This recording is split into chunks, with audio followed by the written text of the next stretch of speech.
اپنے علاقے اور ملک کو چھوڑ کر دوسرے ملکوں میں جا کر تبلیغ کرنا کیا یہ درست ہے؟ یہ میرے بھائی مجھے پتا ہے اس سوال کے اندر سے کیا سمیل آ رہی ہے.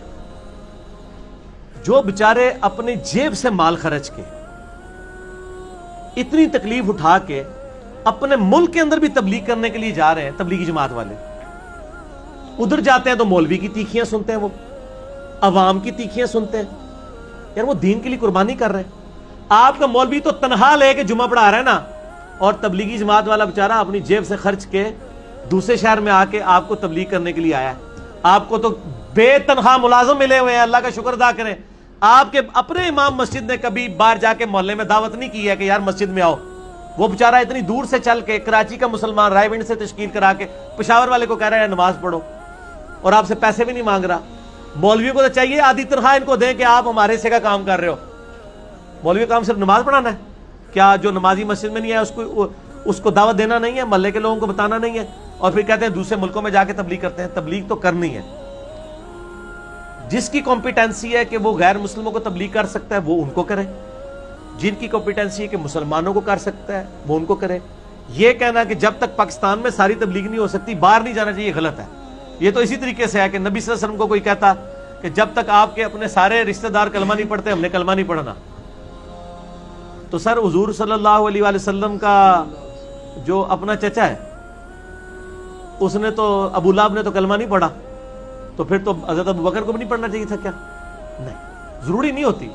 زور ادھر لگا ہے فائدہ کہیں اور ہو جاتا ہے. آپ تبلیغ کا کام ضرور کر رہے ہیں اور بہت اچھا کام ہے, کریں. لیکن میرا مشورہ ہے تبلیغی جماعت والوں کو, ویسے شکر ہے ان کی ڈکلیئرڈ پالیسی ہے کہ صرف مسلمانوں کو دعوت دیتے ہیں, مسلمان تھوڑے, تب یہ غیر مسلموں کو دعوت نہیں دیتے الا ماشاء اللہ کوئی جماعت ہے. غیر مسلموں کے پاس وہ لوگ جانے چاہیے جن کو غیر مسلموں کے اعتراضات کا پتہ ہو.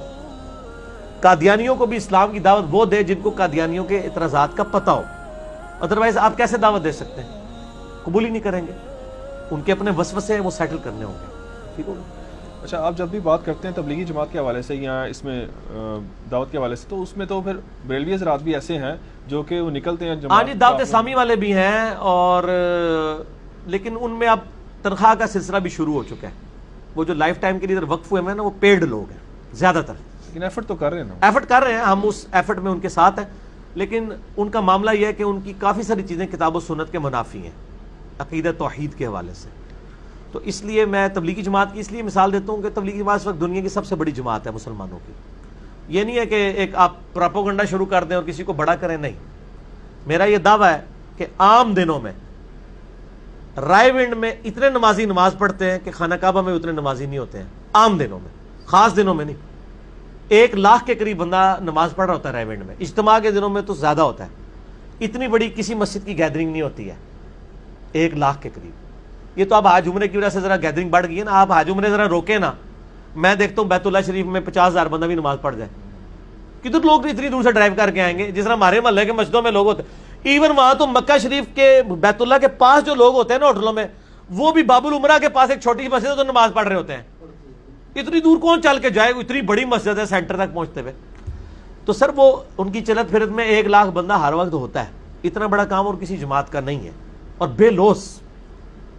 میں اس لیے ان کو یعنی پریفر کرتا ہوں, باوجود اس کے کہ کئی معاملات میں اختلاف ہے, اس لیے ان کو میں بہتر سمجھتا ہوں. یہ نہیں ہے کہ باقیوں نہیں, باقی جو بھی کر رہے ہیں. اب تو اہل حدیث کی بھی جماعت شروع ہو گئی ہے. تینوں کے بانیوں کا نام الیاس ہے, سلام علی الیاسین. ہاں, الیاس کاندلوی, الیاس قادری اور الیاس اثری. شیعہ نے نہیں بنائی, میرے خیال ہے وہ الیاس کی تلاش میں ہے.